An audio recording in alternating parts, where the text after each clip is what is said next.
What's up, geniuses? Welcome back to For The Record. I'm your host, Rob Markman. If you're watching and you watched the show for a long time, things are a little bit different. Why? Because we're in quarantine, we're in home. Stay your asses at home. But we're still going to have the dope music conversation. And today's guest is an amazing songwriter, Grammy nominated, somebody who just pours her everything into her music, and it really shows and it really kind of hits you in the heart. She just released her debut album and it's here now. It's called Before Love Came to Kill Us. And she's here live, remotely, Jessie Reyez. Welcome to For The Record. Thanks, man. Thank you for having me. No, how you doing? Where you at right now? Paint a picture for us. I'm good. I'm social distancing too. I'm definitely in my bed at my parents' house in Toronto, at my parents' crib. Haven't been outside in, I think, 17 days now. Wow. So it's great.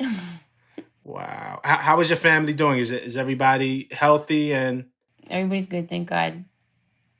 Yeah, man.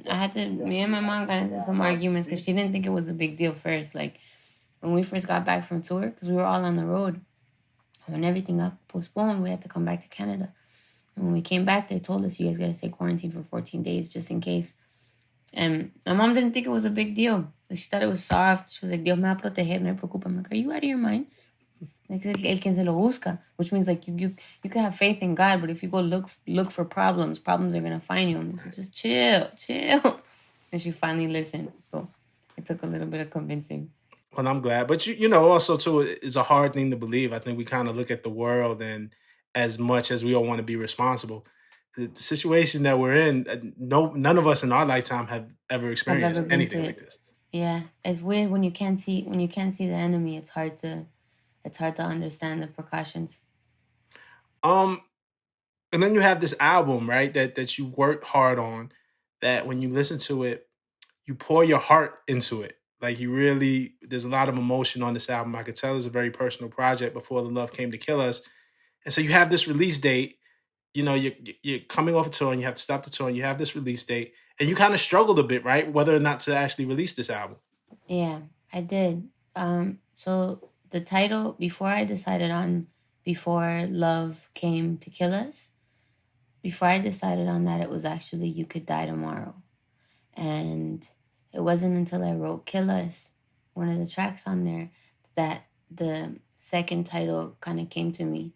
And I was like, it embodies it so much well. Because the motivation behind the project was to kind of act as a catalyst for people to think about their mortality. And like, it's obviously really ironic right now because a week ago when I was debating delaying it, 2 weeks ago when I was debating delaying it, I was like, it doesn't seem like a catalyst anymore. It seems like a theme song to like reality.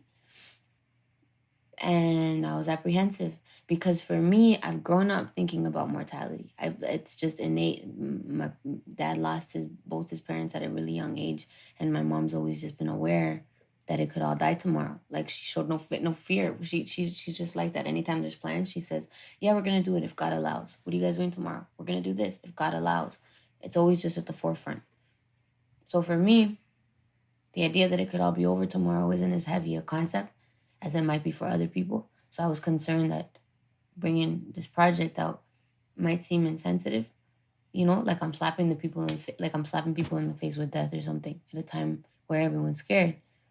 So then I went on Instagram and I did one of the polls because I was confused, and my team was like, well, do whatever you want to do. And I asked, I was like, how do you guys feel about this? Do you guys think I should delay it? And it was like 3% of people being like, yeah, maybe you should, because that way you'll be able to do promo properly and it'll be able to like have its moment and you'll be able to perform live and everything if you wait. And then 97% of people were like, are you out of your fucking mind? Drop this. So then Before Love Came to Kill Us stuck to March 27th. You know, I love and I commend you for the fact of that you thought about it and that you were concerned and like shows like just a tremendous amount of empathy. Thanks, man. You know, and you know, it's bugged because mortality is scary and what we're facing now is scary. But in a lot of ways too, if you come to grips that eventually all of us are just here for a limited a time, and then the question becomes, well, what are we going to do with our time while we're here? How are we going to spend it and live our lives to the fullest? That has. What's some of the reaction and the feedback that you got so far now, right? Because it's just a time of uncertainty. So what have your fans been telling you? Yo, the feedback's been good, man. I'm happy with the feedback, with the way people have embraced it. Um, I'm happy. I'm happy with the way that it's being embraced. I'm still not sure if it was the right decision to drop it, because it's kind of like the Wild Wild West. Like you said it earlier, none of us in our generation has ever been through anything like this. So anybody that's continuing to run their businesses or to make their art or to just continue shit from home is kind of marching in unknown territory. So it's kind of unknown territory right now, but I like it. I'm not mad. I did my first online streaming concert yesterday, which was wild. It was wild, man. I've never done anything like that. The nerves were different, but it was cool. Was it hard to perform? I'm assuming there's like an empty room. Like you're on tour. You're on tour with Billie Eilish. Like these are packed houses, and so to go So to a very empty bare room is minimum. different. Yeah, yo, it's different. It's so different, especially because the reaction that you would get, like the alchemy that happens at a live show when that energy's at its peak, happens because everyone's in there and it's like, "Wah," it's that. This, it was crazy because a similar thing happened, but it just happened in a different way because I was looking at comments and I see people freaking out and I'm like, yeah, and I start freaking out too. Like, it was jokes. It was intense. It was different, but I ended up having fun. I was mad nervous about it and I ended up having fun. That's dope. One thing I wonder if you think about, speaking of live shows, right? Your album starts off with the most legendary lyric. I imagine you playing shows when we get back to normalcy or whatever our new version of normal is going to be in concerts and crowds. I feel like this lyric, the crowd is gonna sing back at you, and it's "I should have fucked your friends. It would have been the best revenge." How do you start an album like dog? Like you just came in and just kicked in the door. Like you understand, as a guy, like to hear that, it's like, oh shit. Good. Shit. I'm happy. Man, I didn't, we could die tomorrow. It could all be over, so why waste time? I just kind of wanted to just say what I needed to say and get it off my chest. The first song. So boom. Is it during your process of writing? Because again, and there's a bunch of just great lines and like individual lyrics, and it's really like great storytelling on this album. But when you just come out with a line like that, "Should have fucked your friends, it would have been the best revenge." First of all, that's gonna be like a caption on IG for like ever now. But do you know the power of that line when you write it, or does it like hit you later? Like when you do it, do you be like, "Oh shit, yo, I'm bad"? Nah, it hits me later. Yeah.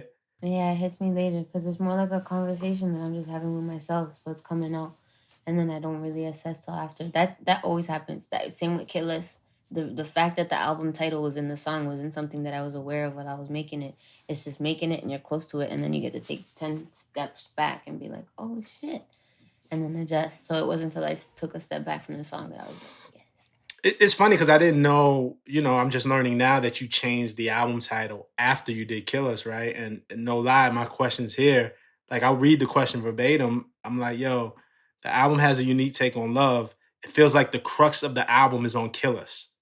Like, it's just something in listening to it. Like, it really felt like that was the access that the album kind of revolved around in some weird way. I'm happy you felt that way, man. The song encompasses a lot of it. The whole it is like how I said earlier, how it was like the motivation was to make people think about their mortality, but also think about the aspects of life and death and switch their characteristics. So if they were looking at each other in a mirror and shit got blurry, but instead of life, it's love. And the day you meet the love of your life is the day that you meet the person that's going to hurt you the worst because you basically gave this person a gun. That's the person that can kill you with a couple of words. The person you love the most can kill you with a couple of words. That idea and imagery is like a fetus and a cadaver. That idea and imagery is high and low, is black and white, is a wedding dress at a graveyard, is all those things. So Kill Us was kind of that. Kill Us is being aware of the moment right before you fall in love, where you feel everything happening and you're getting excited and you get amped when this person texts you, and you get amped when they come over. I remember feeling that right before I fell in love last. I remember feeling like, this feels so good. This can't last. Like, it's just too good, and it's not gonna last. And it was that little bubble, that little like purity, pre and post. Okay. So, and you come to this realization again, like I'm really into lyrics. I know nobody gets out of love alive. We either break up when we're young or we say goodbye when we die. Super poetic, but also scary and terrifying. So why do we keep running to love? Do you think you'll love again? Maybe. It's so silly that like we have phones that can basically tell you what blood type you are, but we still don't have love figured out as human beings. You know what I mean? Like, it's, remember being a kid and looking at adults like a little kid and looking at adults and being like, oh, you guys got it figured out, thinking that people had the answers. And then you get older and you grow up more and more, and you're like, everybody's just fucking out here guessing. Like, everybody's out here winging it. Nobody knows shit. Nobody knows shit about love, about career, about what to do with their lives, about purpose. Nobody knows shit. Everyone's just winging it, hoping that they're doing it the right way. And I think that comes to love too. You kind of just got to wing it. And you get lucky when you get lined up with somebody that's kind of been through the same shit. So then they don't want to fuck you because they've been fucked. You know? If you're lucky, you're outside of that statistic. They don't want to fuck you because they've been fucked.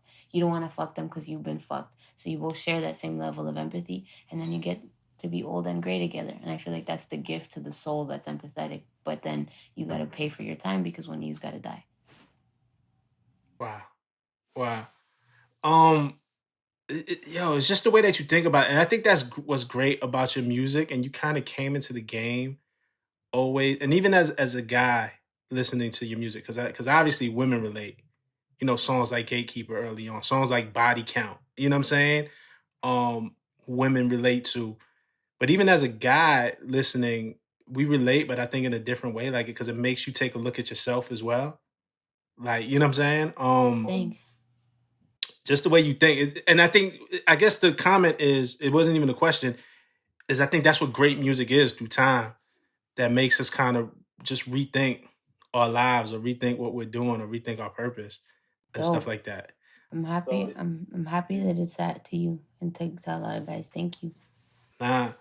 I just want to talk about some of these lyrics too. Like, you know, kind of going back to Do You Love Her? Like, fam, like a great line, you dead me, left my heart beatless, shit on acapella. That's like a bar. Like, that's like, you know what I'm saying? Thank you. Like, or even like, I should Goodfella, you call me Karen, waking up to my Beretta. Like, okay, so I automatically see the movie and there's the scene, right? If I could blow your brains out, I can guarantee you forget her. If I blow your brains out, I could kiss it better. Double entendre. Like, this shit is like so layered. Thank you, man. Thank you. It is there. I'm happy you caught that. Were you afraid that people weren't going to catch that, or? Yeah, but fuck. I'm not for everybody. My shit's never been for everybody, so it's for who catches it, you know? The first line is obviously really clear, you know? It's very to the point.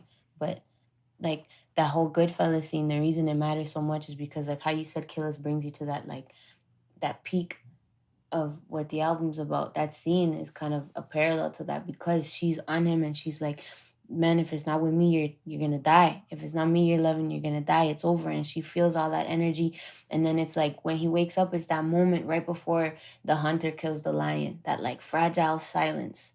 That when everyone's kind of just like, oh fuck, and everyone's moving and every hair is like up on your skin. And then out of nowhere he flips her over. And then she's like bawling, introspective, reflecting. All these things when she was so ready to be violent, but all of a sudden she's like, I love you, I love you. When 5 seconds ago she had a gun in his face saying, do you love her? I feel like it's that parallel, it's that double side, you know? And I'm happy you cut the if I blow your brains out, I could kiss it better. Especially because I feel like I just enjoy being able to be delicate with words that have roots of such vulgarity or roots of such like violence. But when you read it, if like a 5-year-old could read it and be like, cool, like, you know what I mean? It's like Family Guy. Right. Like, yeah, kids definitely shouldn't watch Family. Like, you're watching, you're like, yo, your kid probably shouldn't be watching this. But it's Yeah, so but the kid layered. doesn't. But a lot of times, like it just goes whoop, like over the kid's head because there's a lot of jokes. Like I don't know. I remember doing that with The Simpsons, like watching The Simpsons when I was a kid, and then watching the same episode 5 years later, being like, "Oh shit." I think that's such a like dope facet of songwriting in general, and particularly of your songwriting, because it's the purpose and it's the intent and the thoughtfulness and the layers that you might not get it on the first listen, but on the 20th listen, it comes back like a boomerang and it hits you. Or maybe you never seen Goodfellas, and then maybe one of your fans watches it, and it's like, yo, that's Karen. Yeah, Yo. um, who did you look up to songwriting wise? a lot of Amy Winehouse, a lot of Bob Marley, a lot of Carlos Vives, a lot of Celia Cruz and Alchemia, um, a lot of Kid Cudi, a whole lot of Kid Cudi. Yeah, man. Excuse me, Etta James, who's incredible. Otis Redding. It's crazy because now the older that I am, the more that I look into the actual like the credits, like who's involved in this song, just because I'm curious, you know. I have fun with the fact that I can still play in that world. Like, because when I first started going to LA, I started as a songwriter. I wasn't going into sessions as an artist. Nobody gave a fuck. Nobody ever heard my stuff. So I was getting into sessions because people like my pen. And the fact that I can still have like a Dropbox folder of all of my shit, all of the shit that I know I want to keep, and a Dropbox folder of the stuff that I know I want to give away, or that I know it should fit, like would fit somebody else better, is like freedom. Is a freedom that I appreciate, and that it doesn't get lost on me. Like I love it. But Ray Livingston and Ray Evans and Jay Livingston are these epic songwriters that I started looking up more because I was just so intrigued by how they could maneuver different worlds. You know, they're two of the writers behind the song. It was so random. The song, you know, the song "Que será, será, whatever will be, will be." That song, because it's such a well written song. It's so good. It's so quick. It's to the point, but it's beautiful. It's elegant. It's all these things. It was involved in so many movies. It made a lot of money. It was like it's everything. But anyways, yeah, I look up to those people. Etta James, Amy, Bob, Cuddy, them. But you know, it lasts because it's so relatable. I think what you're hitting towards too is like a timelessness of music. Like even your inspirations are beyond your years. You know, besides Cuddy, I think who you mentioned is more of a generational thing. But you know, Bob Marley passed away before any of us were born. You know what I mean? But his music lives. His music lives. Yeah, it's crazy. I hope I'm How making timeless shit. how does the song start for you though? Because I think that's the thing. Like, do you think about two-part question? Do you think about your music like potentially not just this week, right? Because in the moment and having fans in the moment is important and people being excited, but people being able to listen to your music still 20 years from now. Like, do you fantasize about that? I definitely have always hoped that like I'm focused on legacy. I'm focused on building a legacy, and like I'm focused on that. So part of that is comes with like making sure that the shit that I'm making is legacy level music, like shit that I'm going to be proud of in 10 years. I also don't like to feel strains. So I know that there's some songs that cater to that, but then there are some songs that I just gotta get out. Like Ankles, for example, if you hear in 20 years, Twitter might not be around, but the line there is, "I'd kill for a mute button in my head." You apologize, but your Twitter said no regrets. You know what I mean? That's something that'll be that's like a rapper mentioning MySpace 10 years ago. When you hear that and you're like, oh, but I'm not mad at that because as opposed to being timeless, that's almost like a capsule. It's like a time capsule. Right. You know? No, it's dope. And then Ankles is one of those special songs too, because I mean that's something that your mother passed down to you, right? Like you even gave your mom writing credit on Ankles, Yeah, I right? did, man. I did. I did. Yeah, because in Spanish it's las chicas no te llegan ni hasta los tobillos. No me llegan ni hasta los tobillos. Which is they don't even make it to my ankles. I was bent. I was bawling in LA. I was working with the Runners and the Monarch and this guy named Alex Delicata for the first time. And it was jokes because it was my first session with them. I was in the pits. I was in like the middle of a breakup. And those guys just showed me mad love, man. They were down to just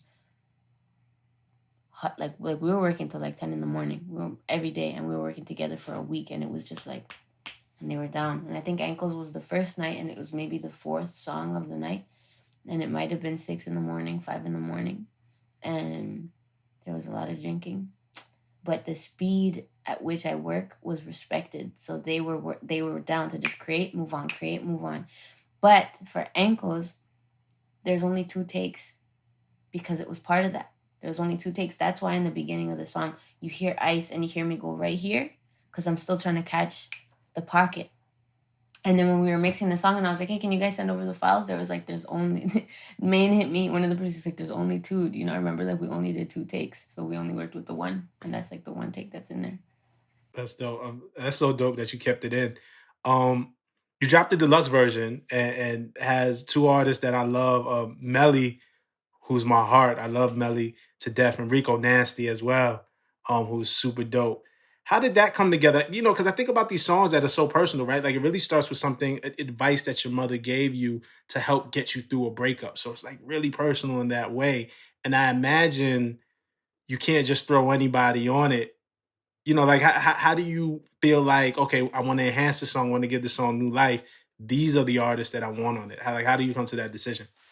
I think it just comes from actually being a fan of people. Like I'm an actual fan of Rico shit. I'm a fan of how she's like herself, authentically herself, and open, and like embraces femininity and masculinity simultaneously. Like I think it's dope.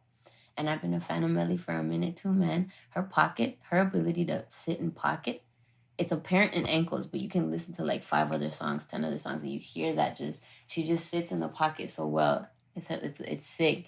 And I think that that's where trying to like build a bigger world comes from, is actually being a legit fan. You know? So it adds this excitement, this like willingness to want to collaborate with somebody that I respect. Because it'd be different if I didn't fuck with them and I wouldn't want them on the song. Right. And then, you know, Far Away too is another one of those songs, right? Like the original version of Far Away, you know, is this kind of love story and this longing and this separation, but there was a lot of it that spoke to politically what's going on in this country and the border and families and loved ones being separated. Like I felt like it conjured up all those type of feelings, and again, felt very personal, felt like such a statement, felt like such a moment. And then we get this new version with A Boogie and JID, which, you know, just being fans of both of them, I was like, I've never heard them on the song together.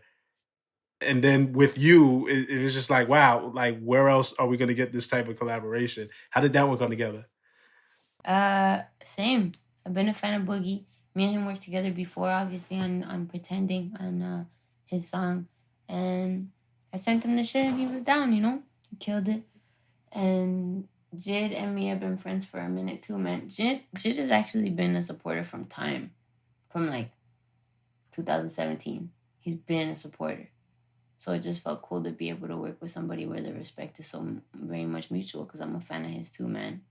What? When that Dreamville thing came out, I was legit singing, oh, down, bad. I'm gonna tighten the fuck up, but I'm here for the crown.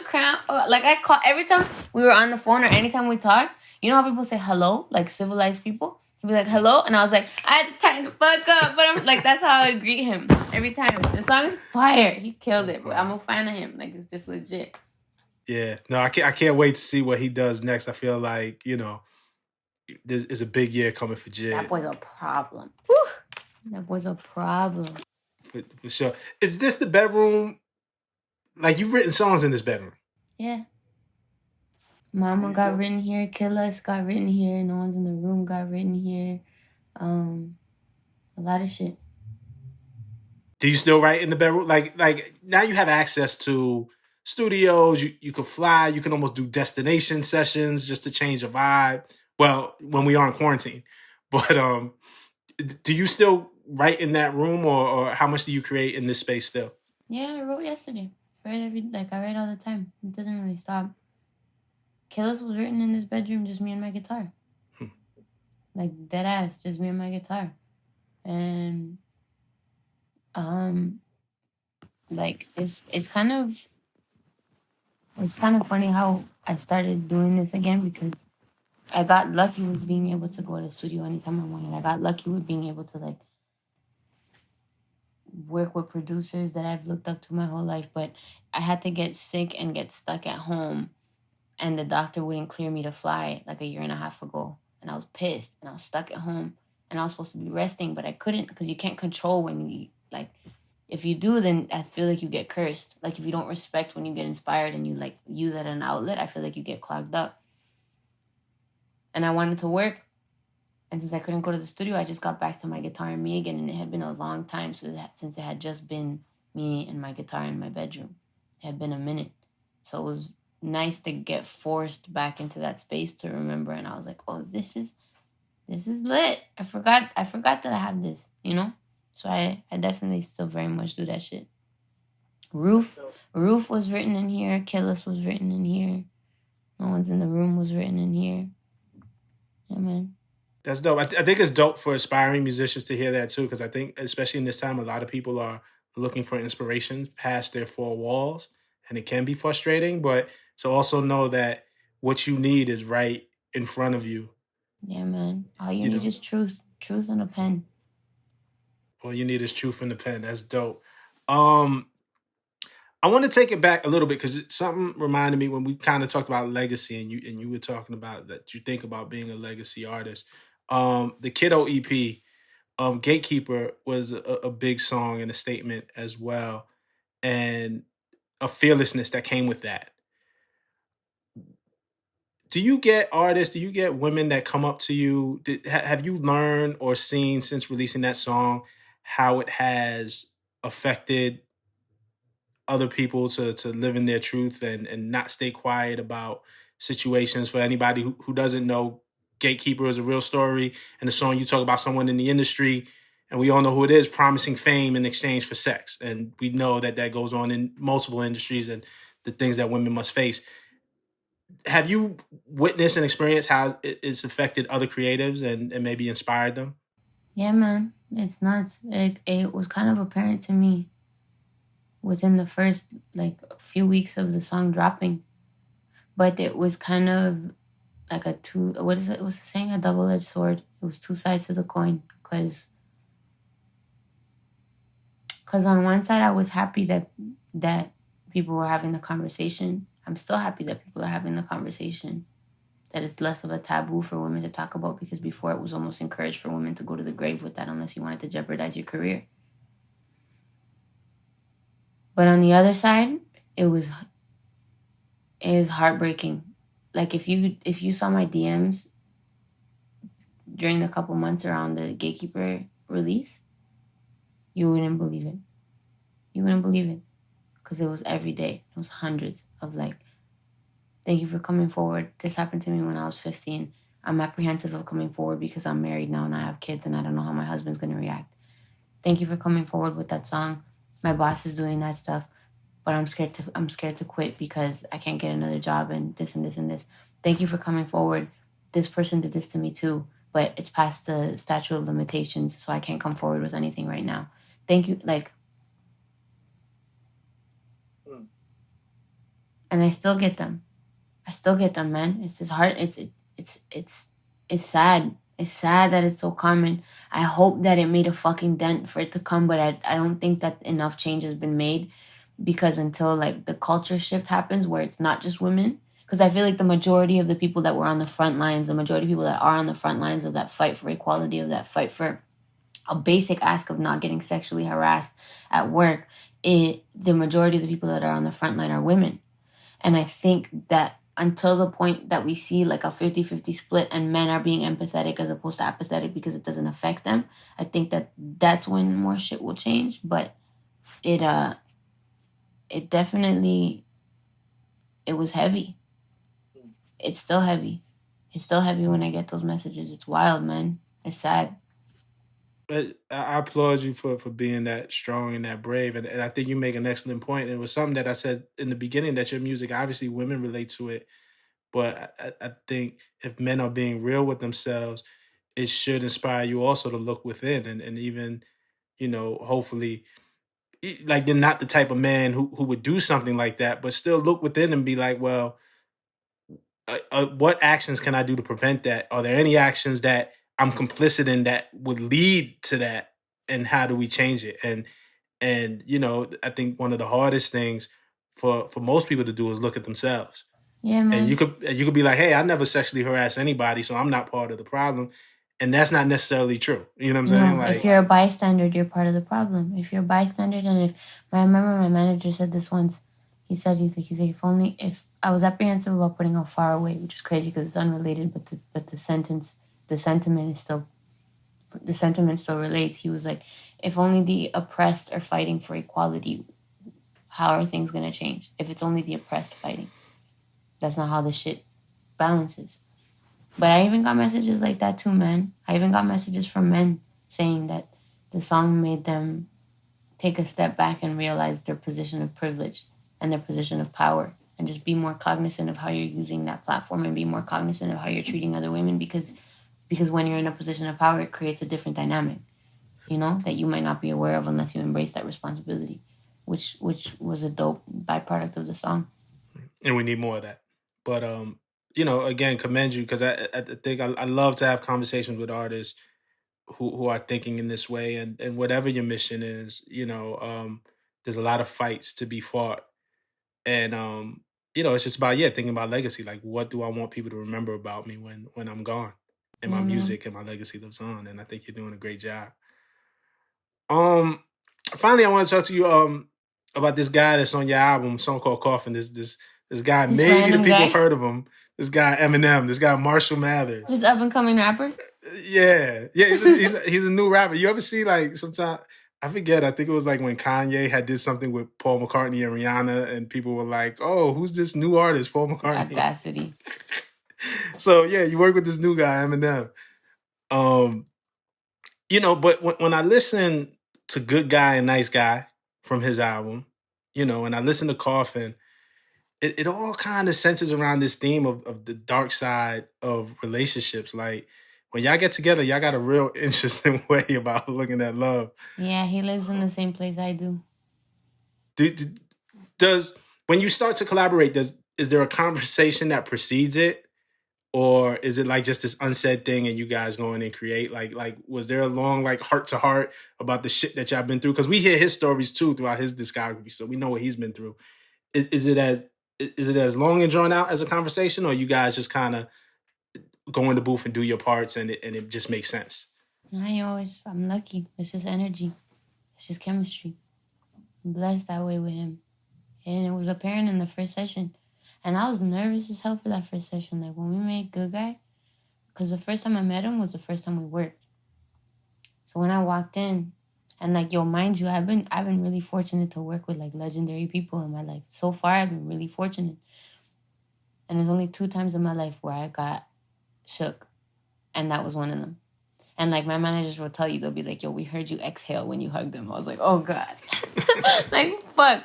So I was nervous. And then I was nervous too because, like, sometimes, I said this before, sometimes like inspiration will come quick. Sometimes the faucet comes and it's just like, ugh, and I don't have to write shit down, and it's closer to a freestyle than it is a song, but it just comes out. And then sometimes I do, and I have to like erase and build and erase, and it's just a harder, I have to work more for it. I remember praying before the session, being like, "Lord, please let it come quick today. Let it just come, let it come quick, God, please." And we got in there and we talked a bit, and Paul's in there too, and my manager's in there too. And then he was like, and we're playing each other music just to like catch each other's vibe. And then he's like, "Okay, I got this one thing." And then he played it for me. And I was like, "Okay." And I shut my eyes, and then it started coming out. And I was like, yes. But it's just a vibe. And then we obviously made the video together in Detroit, which was my fun. And we've been wanting to work together again since. So then when I had Coffin, it just made sense. We sent it over. And when I heard he liked it, I was like, yeah, okay. And then when I heard that he was going into the studio to record it, I was like, yeah, okay. Like, it wasn't until I had the vocals that I was like, holy shit, Eminem's about to be on my debut album. Like, I didn't believe it. I didn't believe it till we had the vocals. Yeah. And I've read interviews where, it's so dope. He one thing about him that I love is that when he really likes something, when he's really a fan of something, he speaks fondly of, he's not one of those artists, and he'll shout it out. It could be the most underground rapper or the most poppingest, singer, and some of the quotes that he has just about you and your art has shown like a real fondness, and I think that's dope. You know what I mean? That's crazy. Shit is crazy. It's nuts, man. And the testament. So where do we go from here? I'm sure there's a lot. Before the love came. I keep saying before the love. Before love came to kill us is the album, and it just came out, and you just released the deluxe version. And I'm sure there's creative times, right? Because it's not like you could hit the road and promote. And so, what's next? Is there a plan next, or are you just kind of going day by day? And because the music does speak for itself. Thanks, man. Well, shit. I feel like I'm sorry if I'm being redundant or if I'm repeating anything, because I've done so many interviews from home that I don't know what I said and haven't. So tell me to move on if I already said this. But I feel like we're in a time where it's like the wild, wild west, because nobody's ever been through anything like this. So we're kind of just pivoting, stick and move, just rolling with the punches. Never done this much promo from home. I ain't mad at it. I ain't mad at not waking up at 7 a.m. to go do a fucking radio interview. I am not mad. But it's new. So I don't really know how long I'm going to roll with this album. I don't know. I know that I haven't stopped creating. I never really stopped creating. So there's still multiple songs going into that Dropbox folder where I can build different worlds and stuff. I'm still trying to get better at, and this time is kind of forcing me. I'm not very, very good at celebrating wins by design, because my team and I have gotten so used to fast paced. We haven't stopped for years. It's been fucking go, go, go for years. Anybody close to me will tell you, we just don't stop. It's just go, go, go. So this is the first time in my life where I've kind of been able to have it and step back and be like, you have Eminem, you got Jid, you got Boogie, you got these producers you love. You got to work with Tim Subi again, who's this wicked producer that I respect so much, that I've been consistent through Kiddo, through being human in public. You got to you got to make something that you're proud of. You got to work with I remember watching Eminem movies I remember watching 8 Mile when I was a kid. He's the reason I do this. I told him that. I was like, dude, nobody does this. You're the reason people do this. Culture. He's been authentically himself, no matter what. In the face of a world where people are so prone to scrutinize a hair that's out of place, where people are prone to scrutinize someone whose opinion, who goes very much against the grain, he's never, and you don't have to agree with everything he says, but he's been fearless forever. I got to work with that legend on my, it's the first time in my life that I've been able to step back and be like, cool. In my career, not in my life, but in my career. So I don't think anything changes aside from just taking a moment to breathe, but I'm still creating. There's still songs, there's still fucking hella voice notes going down in my phone every day. Doesn't stop, but it kind of stops. I don't know. That was a confusing answer. I'm sorry. Good luck. Nah, it made sense to me, and it's unfortunate that we're in this time. I'm glad that at least in some way you got a moment to take it all in, because you deserve it. You've been going hard. You've been coming to Genius for years. I've been watching you do Verified for years. It's crazy, right? It's amazing to see this moment, and it's scary in a good way to see how far it's going to go. If this is the debut album, it's wow, how much better does it get, Tell him. Oh, yeah, it's cool. So, no, thank you. And thank you for this moment. Thank you for this time, thank you, Rob. just to be here with us and talk it out. And I really appreciate you. And I hope when this whole thing is over, you come back, we can have a conversation in real life. Man, you're always welcome. Just not in the morning. Hopefully in the afternoon. Absolutely. All right, cool. All right, Jessie Reyez. Bye, everybody.